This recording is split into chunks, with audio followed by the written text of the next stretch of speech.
Hello guys, I hope आप सभी ठीक होंगे। तो ये है माय मिस्टर प्रोफेसर का नेक्स्ट पार्ट। तो चलिए शुरू करते हैं। यहाँ पर हम देखते हैं गाड़ी का सीन, जहाँ पर शगुन को अभी ड्रॉप करने के लिए गया था। वहाँ पर शगुन को ये लग रहा था कि अभी उस पर लाइन मारने की कोशिश कर रहा है। उसे लग रहा था कि मिरर में से उसको देख रहा है अभी, और इस वजह से वो थोड़ा चिढ़ जाते हैं। ओके, उसके बाद उसके फ़ोन में एक कॉल आने लगता है जिसका नंबर था सिब, मतलब सरदर्द नाम से सेव था वो। एक्चुअली सरदर्द नहीं, मिस्टर सरदर्द नाम से सेव था। और वो फ़ोन नहीं उठाती। कई बार उसका मतलब 2-3 बार कॉल आ जाता है, फिर भी नहीं उठाती। उसके बाद अभी बोलता है कि मैम प्लीज़ डिस्टर्ब हो रहा है आपको, आपके लिए शायद इमरजेंसी कॉल है, प्लीज़ पिकअप कर लीजिए। उसके बाद जो शगुन होती है ना, मतलब ज़ोर से सांस लेती है, मतलब सांस छोड़ती है, ऐसा होता है ना। हाँ, बहुत परेशान हो गई है, उस टाइप का था। और वो फ़ोन पिकअप कर लेती है। उसके बाद उसके साथ बात करने लगती है, बोलती है हाँ क्या बात है। वो सामने वाला इंसान जो कॉल में था उसे पूछ रहा था कहाँ पर हो तुम। तब शगुन बोलती है बड़ी हूँ तुमसे, आप करके बात किया करो, ओके। और मैं कहीं पर भी हूँ, तुम्हें क्या। वो इंसान बोलता है कि सॉरी, आप कहाँ पर थे, क्या कब कितनी देर लगेगा आपको घर आने में, प्लीज़ बता दीजिए, घर में आपके लिए सब परेशान हो रहे हैं। परेशान? तुम्हें मेरे गले में लटकाने के बाद वो लोग परेशान हो रहे हैं? ओके, परेशान तो मैं हो रही हूँ। तुम जब से मेरी लाइफ में आए हो परेशान ही परेशान, एक नंबर के सर दर्द हो मैं तुम मेरे। वो लड़का उधर से बोलता है कि तुम्हें मैं जो भी लगता हूँ, बट तुम्हें टाइम से घर आना चाहिए, ओके। तुम ऐसे नहीं कर सकती लापरवाही। फिर सगुन बोलती कितनी बार तुम्हें समझाना पड़ेगा कि आप करके बात करा करो, मैं बड़ी हूँ तुमसे, ऊपर से तुम्हारी कॉलेज की प्रोफेसर हूँ मैं। दूसरी तरफ वो इंसान बोलता है कि अगर तुम मेरी प्रोफेसर हो तो मैं भी तुम्हारा हस्बैंड हूँ, ओके। तो तुम ध्यान से सुनो और जल्द से जल्द घर आओ, दैट्स माई ऑर्डर। और उसके बाद सगुन बोलती है ऑर्डर? मैं तुम्हें अपना हस्बैंड नहीं मानती, तो किस बात का ऑर्डर दे रहे हो तुम मुझे। और अगर मानती भी, तुम कोई नहीं होते मुझे ऑर्डर देने वाले, तुम कोई मेरे ऑनर नहीं हो, जस्ट ऑफिशियल हस्बैंड हो, उससे ज़्यादा कुछ भी नहीं। और मैं तुमसे जल्दी डिवोर्स लेने वाली हूँ, बस कुछ महीने की बात है। उसके बाद तुम्हारे और मेरे रास्ते अलग हो जाएंगे, और उसके बाद तुम निकल जाना मेरे घर से। और ऑर्डर दे रहे हो, मेरे ही खाते हो, मेरे ही पहनते हो, मेरे ही घर में रहते हो, और तुम मुझे ऑर्डर दे रहे हो। दूसरी साइड वाला इंसान बोलता है कि सॉरी, मैं तुमसे ऐसी नहीं बात करना चाहता था, बट प्लीज़ घर आ जाओ, मॉम डैड परेशान हो रहे हैं। शगुन बोलती है वो मेरे मॉम डैड है, तुम इन्हें अंकल आंटी या फिर सर और मैम बोलोगे, ओके। फिर वो इंसान बोलता है कि ऐसा अच्छा थोड़ी लगता है, वो मेरे सास और ससुर हैं, उनका ऐसे सर मैम बोलना अच्छा लगता है क्या। शगुन बोलती है वॉट एवर, आधे घंटे में पहुंच रही हूँ मैं, और मेरा दिमाग खाना बंद करो तुम।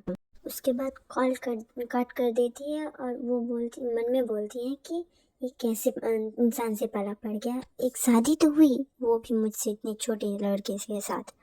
मैं 29 की हूँ और वो जस्ट 21 का। बस इसी साल 21 साल का हुआ है वो, और मुझसे शादी कर लिया। उसके भाई के साथ मेरी शादी होने वाली थी।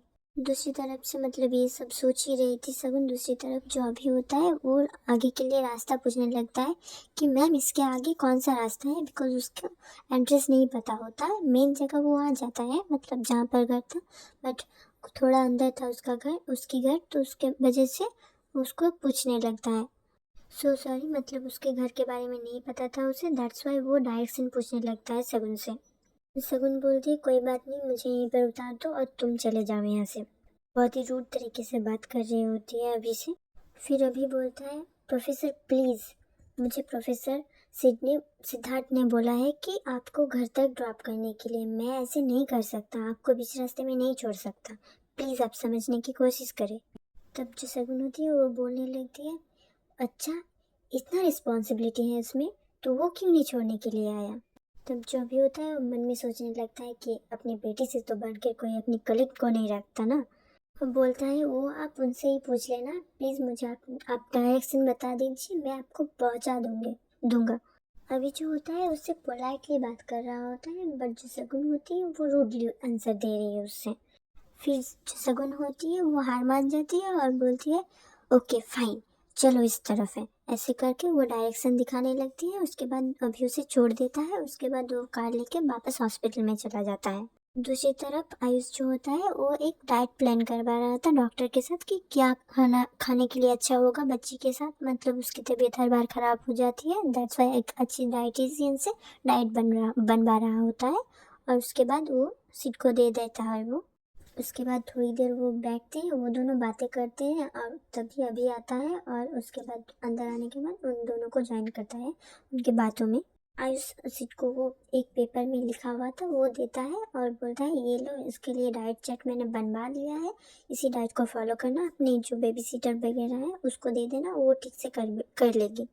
बेबी सीटर नाम सुन के जो हमारा अभी होता है वो थोड़ा सा साई होने लगता है, बिकॉज वो जो बेबी सीटर थी उनकी, वो आयना की, वो उसकी गर्लफ्रेंड थी और इस बारे में उसके फैमिली को पता है और उन्होंने ही उनको जॉब दिया था, बिकॉज उनको लगता है कि वो फ्यूचर में फैमिली मेम्बर बनने वाली हैं तो कुछ भी गड़बड़ नहीं करेंगी और बाहर की किसी को रखने से अच्छा घर में ही काम आ जाए। और उसकी गर्लफ्रेंड की जो फैमिली होती है वो थोड़ा सा मतलब अनस्टेबल होती है, दैट्स वाई उसको जॉब की ज़रूरत थी। थोड़ी देर बाद डिस्चार्ज करवा के वो लोग घर आ जाते हैं और मैं कहानी को यहीं पर ख़त्म करती हूँ। पसंद आया तो प्लीज़ प्लीज़ प्लीज़ वीडियो को लाइक करना और अगर कोई पार्ट अच्छा लगा है तो वो कमेंट करना, और अगर आपको वीडियोस पसंद आ रहे हैं तो प्लीज़ पूरा देखना और चैनल को सब्सक्राइब करना अगर ऐसी सीरीज़ देखना चाहते हो। और अगर आपके मन में भी कोई है कि हाँ ये वाला सीरीज़ बनाना चाहिए, आप मुझे टाइटल भी सजेस्ट कर सकते हो। ओके।